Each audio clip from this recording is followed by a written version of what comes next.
Hello everyone, welcome back to my channel. Just welcome to my channel if you are new here. In this video I'm going to be talking about 4 things I feel like really jump-started my art, or like took my art to the next level. So it's like 4 tips, I guess they would be, or 4 things to do, I don't know. But anyway, so these are some things I feel took my art to the next level. And yeah, so let's just get into it, and we'll use this picture to show you and demonstrate what I'm talking about.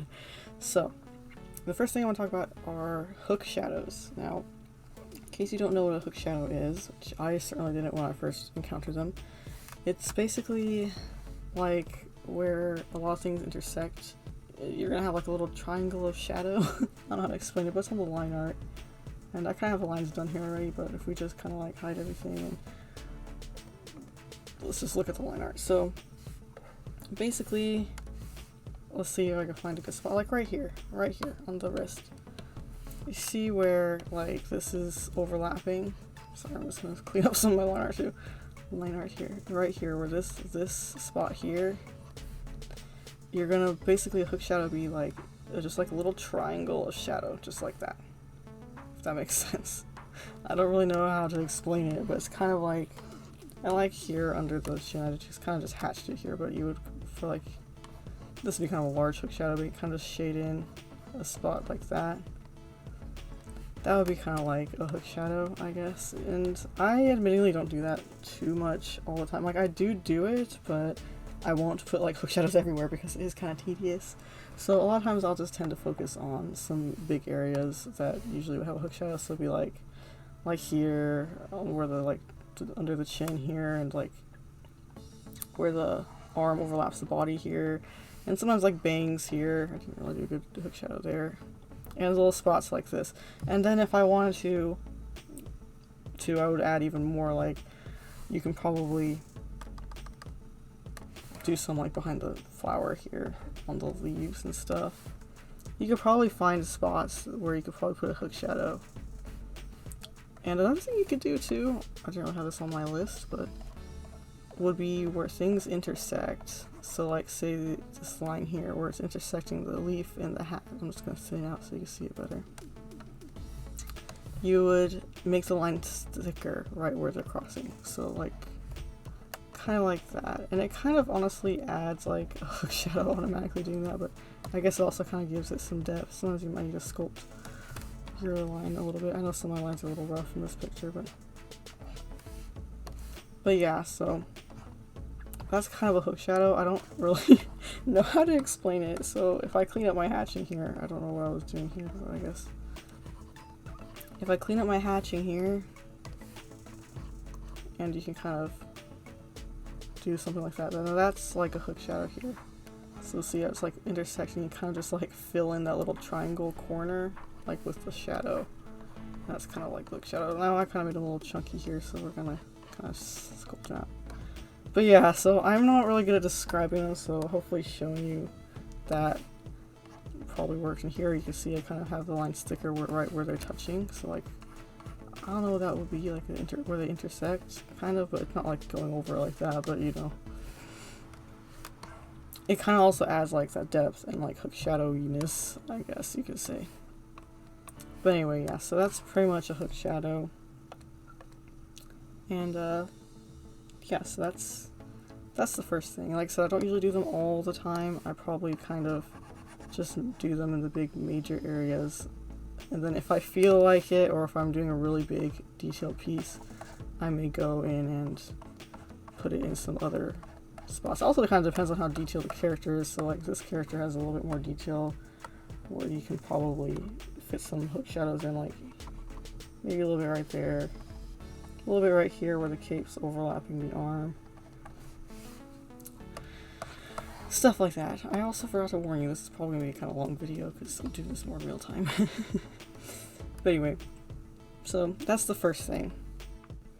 Alright, so the second thing are general shadows. Now, I don't know why I didn't learn this earlier. Like, simple observation could have told me this, but to do this I'm going to select my color layer here so I don't color outside my lines, and I'm just going to up this.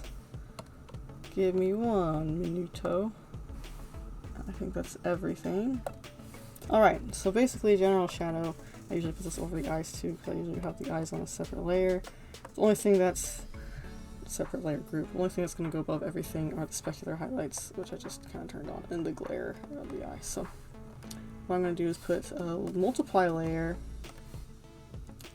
over all my colors and stuff, and take like a shadow color. Usually do like a blue gray like this, and an airbrush. And basically a general shadow is going to be my where your light source is. Like my light source is probably coming from up in this corner over here.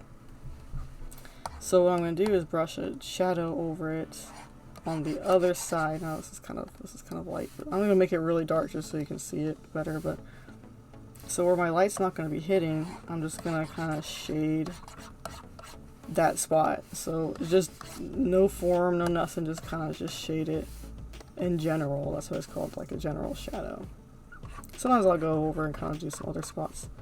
And then in this case it's really dark, so I kind of adjust the opacity to where I want. But that's basically the general shadow. Now, before I knew about general shadows, I would just try to do like a form shadow. So let's just say form shadows, and I start like filling in the forms and stuff here. This is gonna be really fast and messy because I'm just showing you real quick. And I'd be like, how do I get this dramatic shadow? And I would kind of like I said, like kind of shade in the whole, try shading like the whole thing in, if that makes sense. Instead of just focusing on this, like I would do the form part here. Then I would like want to take a lighter shadow and then kind of like try to shade it all in like this. It's hard to explain what I used to do, but I could just do like the general shadow like this, and it kind of just makes it all darker on that side, and then put the form shadows over this, and it will just add that much more dimension, if that makes sense. I'm sorry, I'm a terrible teacher, but basically general shadow is gonna just take your light source, which like I said, my light source is probably coming from up here. And on the opposite side of your character, you're gonna put that light shadow here. And I'll show you once I get the form shadows in there that it makes a difference. It really does. And yeah, so that's basically number 2. Okay, so number 3 is ambient occlusion shadows. I believe that's what they were called. Ambient occlusion shadow, admittingly, I don't do this all the time because it is a little tedious, but a lot of times I kind of just do it as I go through my form shadows. So usually when I do my form shadows, let's just start doing some form shadows here. So let's just say I start painting. This is a little dark for this color, and then I'll just blend. And so usually, you shade on the side where the light's not hitting. Well, ambient occlusion shadow is basically a shadow that goes around subject regardless. So like, you would take, let's say, I usually take an airbrush, here really light, and then like say right here on this side, let me show you, I don't know if it'd be easier for you to see, but along this edge here, we're going to take our shadow, our airbrush, and we're going to just like airbrush a very light shadow. Now you can't see it very well, I know, but it is a very subtle thing. But see, kind of when I hide it, you can see it go away. And so basically it's kind of like you're going to go around the whole figure with this. And if you make it too dark, you could kind of just soft erase it out. So like if I kind of make it a little too dark, like say like that, then I can just take my soft eraser and kind of erase it out. It's a little bit tricky to do it that way though, so you probably want to make sure you keep it light. And kind of do that. And like I said, on things like fingers, like I'm doing right now, is a little bit tedious. But usually on the like side that's like facing the light, it kind of gives a little bit more dimension. Now I'm kind of using a bad shadow color for the skin here, so you should kind of make it a little more pinkish from shading the skin. So let's erase that. I don't like how it looks. So if you see what I mean, like I said, it's very subtle, you can't see it, but let's just say if I was to make it darker, it would you can kind of see where I'm going. So like along these edges here, you're gonna put those shadows. Now, like, so that's way too dark. It's a subtle thing, but it really makes the character pop from the background. And I feel like when I learned this, it was like, this is how the professionals do it, bro. Especially in digital painting, where you want your character to be separate from the background. And of course, you use color and stuff, but without using lines, it's like really hard for me to do that because I'm so used to line art. And I still don't know digital paint, but I think the ambient occlusion shadows kind of is what gives your subject like that 3D look and makes it not look so flat, especially in the 3D background. I mean, the painted background. I'm sorry, I can't do two things at once, but anyway, so that's basically the ambient occlusion shadow. And so I hope that made sense. And you just like to just go around the whole thing. Usually you can do the whole thing. Or like I said, a lot of times I don't do the whole thing because it is a little tedious. But especially on light color things like the arm here, the sleeve, that's all white. It kind of just adds a lot of dimension to it to do the ambient occlusion. I guess because you're not going to be shading so dark over there, that having that very subtle shadow just does help it give that 3D-ness. Now usually I kind of do this on the same layer I do my form shadows on, so I'll just do it on the same layer. It is on a separate layer from my general shadows. I don't usually name my layers, but it'll be my general shadow, just in case you happen to want to go look at my layers and you guys see their names. And then this is form shadow. So yeah, and the form shadow, like I said, usually I do my ambient occlusion on too. I usually try to keep my layers to a minimum for the sake of my computer. So yeah, now the last thing is gonna be, I'm gonna need my form shadows in place to kind of show you better. So I'm just gonna, you know, speed paint through this spot here and just paint in all my form shadows. So yeah.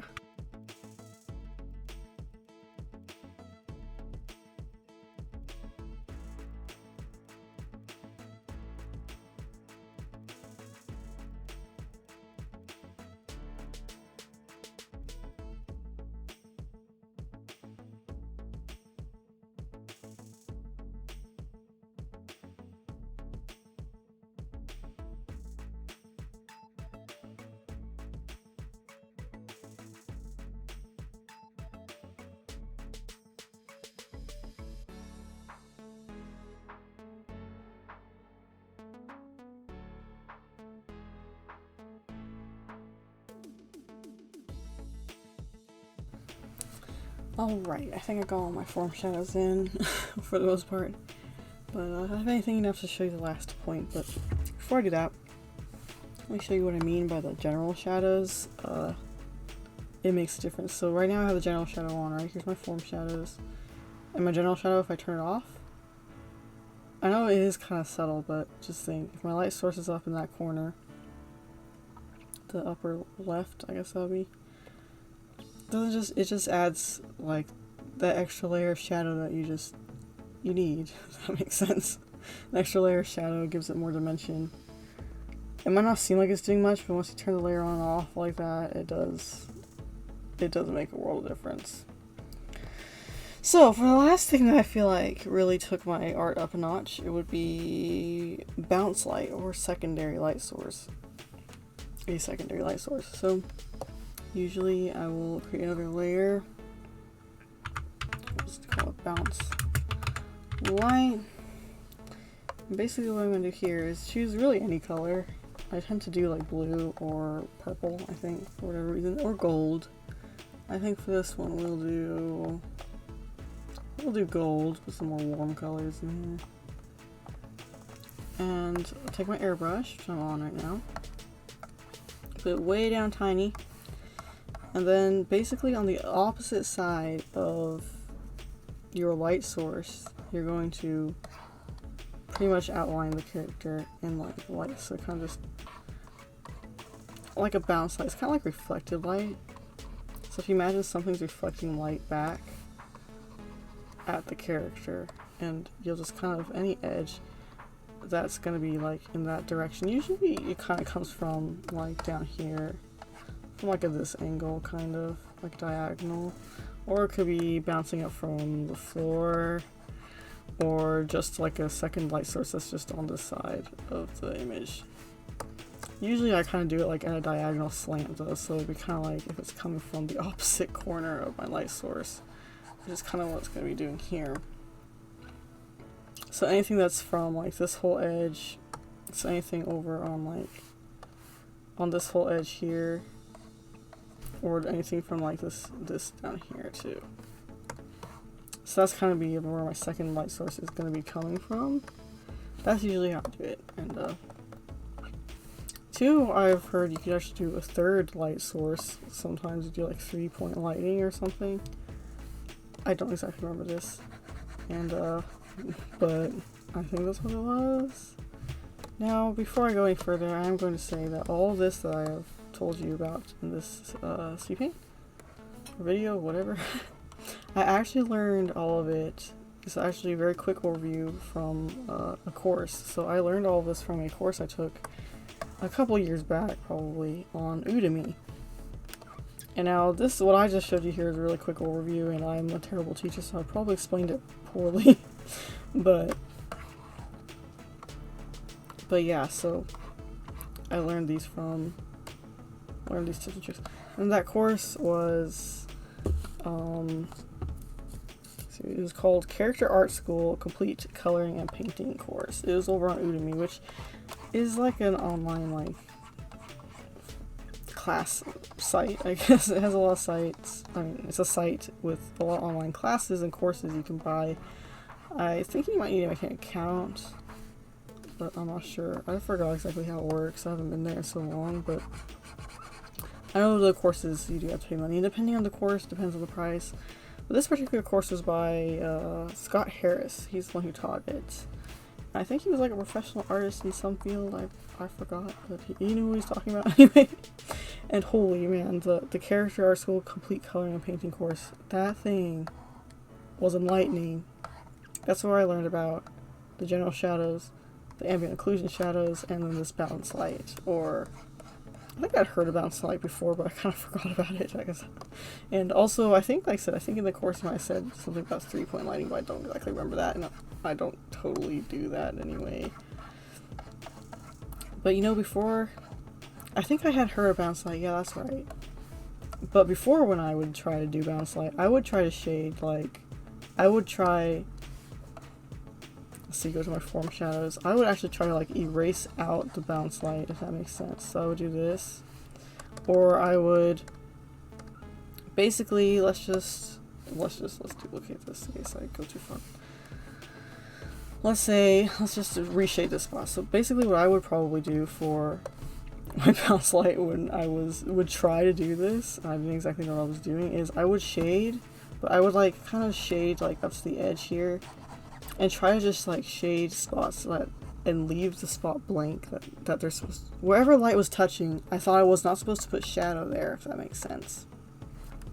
So I would pretty much shade wherever light wouldn't be touching, and for some reason I didn't think to just shade like normal and then put another layer on top and put the bounce light that way. For whatever reason, I didn't think to do that. I hope that wasn't confusing. There's a little rabbit trail I went on there, but yeah, so that's how he had taught it to do that, or how he taught how to do bounce light, and I'm like, oh, that makes more sense, and it keeps my shading from being really nasty and messy, because I think I would use an airbrush a lot too, which sometimes made it look messy. So an airbrush, I would use it to shade. But yeah, so this makes the bounce light look a lot cleaner, a lot nicer, and you just pretty much go around the whole edge here, like I told you, on like an opposite of the light source. But yeah guys, if that course was enlightening as heck, and I mean, when I watched it, it was just, this is how the pros do it. So what? How did I not know this whole time? And after that course, my art, like, it got better by like leaps and bounds. At least my coloring job. My line art still might have been a little bit whack, or my anatomy or whatever. The other course I did take by the same teacher, Scott Harris, was Manga Art School. And it was how to draw anime and manga characters and stuff. And that's where I think I heard about the hook shadows. I actually had never heard of those before, and it's weird because I probably have seen them a lot and everywhere. But, excuse me. But yeah, so that's where I learned about the hook shadows. And I feel like these things really took my art to the next level. It was those 4 things. Now there's a lot of other things that he taught in the course, and of course, like I said, he's a way better teacher than I am. Probably can explain it a lot better than I can, so if you could, you can go try to check out that course. It's on Udemy. It's Udemy. Udemy. I think you might need to make an account. I forget. I know I do have an account, but I'm not sure if you can just... Yeah, I think you might have to sign up, and then you can buy courses to take. They have a lot of interesting courses there, too. I only took a couple. I do have one by the same guy that's been sitting there for ages that was on perspective, because I suck at perspective. And I haven't taken it yet, but I think it's because as soon as I bought it, my internet... It's kind of when we got cruddy internet where I live. But recently we got some better internet out here. We kind of live out in the middle of nowhere here, so it's not middle of nowhere, there's other houses, but it's just the internet services, they don't go out to us country dwellers, so now that I have decent internet, I may actually go and take that course on perspective, the course by Scott Harris, and yeah, but I haven't done that one yet, so I can't really tell you how great it is, but the character coloring, like coloring characters, that was enlightening. I really felt like I came away from that with so much more knowledge, and my art just took off, and my shading and stuff just got better. So anyway, I guess I said all that, and I'm just shading and touching up my drawing here, so while I talk. Sorry if I was kind of like skippy, because like I said, it's hard for me to like talk and draw at the same time. It makes me a lot slower at drawing, and also I tend to like, make no sense when I'm talking. But anyway, I think that was it. Hook shadows, which is in your line art. General shadows, which like I said makes a world of difference. And then you have the ambient occlusion shadows, which like I said, I put those on my form shadows. I want to say in the course he put them all in different layers, and then bounce light, which also adds a lot of dimension. I mean, so you're just taking it away and adding it back. Now this character has a lot of dark colors like in the hair and stuff, so it is kind of dramatic. So if you want to soften that, unless you want that dramatic light source, you can't always just on the wrong layer. Wrong layer, I tell you. I hate it when I do that. Luckily I caught myself early. But you can always just take like a soft eraser and kind of erase it away to make it lighter. You can adjust opacity, or you can just make the brush opacity less. But yeah, so that's basically it. Those are the 4 things that I feel took my art to the next level. Like I said, you can go check out those courses on Udemy. I'm not sponsored. I'm too unpopular. I'm not popular enough to be sponsored.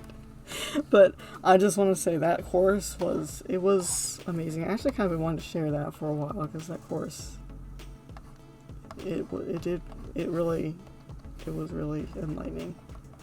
I finally realized how the pros did everything. Like I said earlier, especially in digital painting, when you have to make that character pop from the background without using lines. I'm like, how do you when I would digital paint, if I put a background on it, I feel like my character's gonna kind of blur into the background or look very flat. I don't know how to describe it, but to kind of give it that 3D-ness, putting that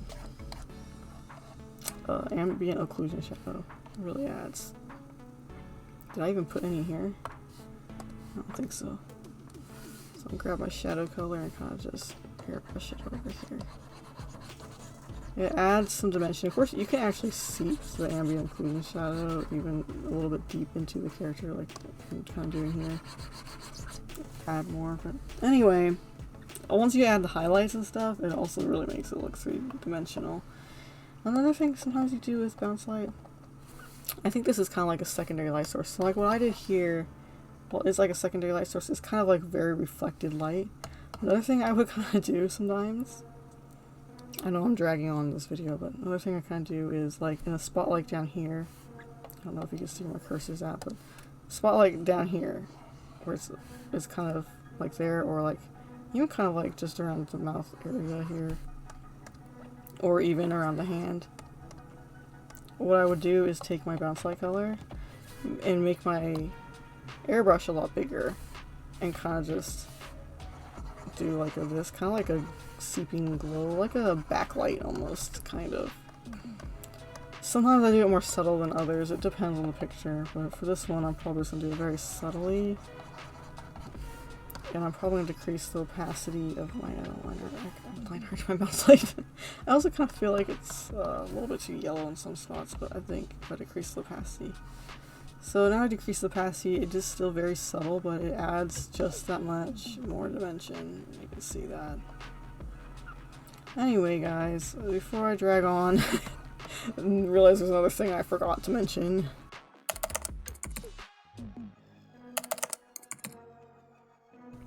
Oh wait, I do have one more tip, and this would be more like 5 tips, or 5 things that I feel take my art to the next level. And that is color my line art. I can't believe I almost forgot about that completely. So I am doing this in very much in real time, so I literally just remembered it. But yeah, I know I don't necessarily color my line art all the time, and sometimes I know some art styles we don't color the line art, but I do feel it does add a lot of times, and usually I will just set the line art layer to multiply. I usually do this after I've done everything too, so when I color my line art I usually have my lighting and everything done too, but for the sake of this video I'm going to do it right now. And a lot of times I'll just set the line art layer to multiply, and I will just choose a color. In this case I'm going to do, I guess, a bluey green, greeny blue more like. And then I'll just take my paintbrush, make it really huge, color over the whole entire thing. That's kind of light, so I'm gonna make it a little bit darker. I have the eyes and eyebrows in separate layers, that's why they're not getting colored. And there you have it. That's pretty much it. And a lot of times in the lighter areas, like the sleeves here, I will choose a lighter color and take an airbrush and kind of just brush it so that it gets a little bit lighter. Sometimes I won't set to multiply, so if I do keep it on normal, as you can see the line art's a lot lighter, I will make it a lot darker and kind of just color like this.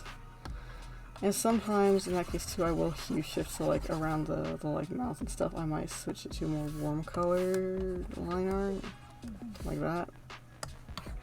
And usually the eyes I don't set to multiply, so I will just color it straight. So for this character I'm gonna do dark blue, I guess, for the eyes. Oh, a little bit darker. I usually do pretty much nearly black for eyes, and then for the iris here, we're just gonna make it a little bit lighter. It's a little too light. Like that. Alright, so forgive me for almost forgetting that one. But yeah, so that's kind of it. I'm gonna put it to multiply for this one though. I think I like it better that way, so. Yeah, okay, now we'll let you enjoy the rest of this video. It probably won't be very long. I'm just gonna pretty much add my lighting, add my a background. That's pretty much all I got here to go left, since I already had it all flat colored before I showed you guys all these tips. But yeah, so that's basically it. I'm sorry, I'm just. Oh, wait, one more thing. I didn't necessarily learn to color my line art from those courses, though it does mention it in those courses. I kind of just see people talking about this all the time, and I decided to try it, and I kind of do that most of the time.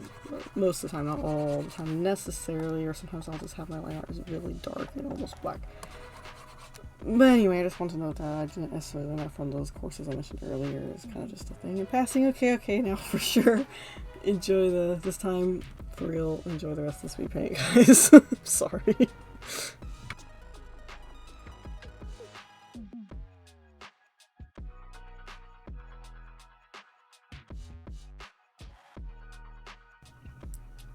Well, that's it for the tips in this video. I do hope you enjoyed it and hope they were helpful. I'm sorry if I was all over the place. I try my best to stay in some semblance of order, but I am a terrible teacher, so yeah, and I could feel myself going back and forth sometimes. But yeah, I will put a link in the description to Udemy if you want to go check out that website and see the courses they have there. I also put a link to the courses I mentioned in this video because, like I said, especially the character coloring course, it was very, very enlightening, and I just feel it really did take my art to the next level after I learned these things. And of course, like I said, the teacher of the course is a way better teacher than I am. So yeah. Anyway, it goes into more detail. And of course, there's a lot of other things in the course besides just these things I brushed over. But anyway, yeah. And also, I know this is probably pretty obvious, but in case you just happen to not know, the character I was drawing or using as an example in this video is Venti from Genshin Impact. I know most people probably know that, but just in case you didn't and you're a very curious person, there you have it. It's Venti from the game Genshin Impact.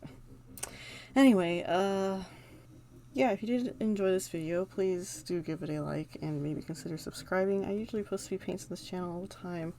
Well, okay, maybe not all the time. I try to post one every Friday, but sometimes I can't manage to do that. And sometimes I have a voiceover, sometimes I do not. It kind of just depends if I have time to do one or if I have something to talk about.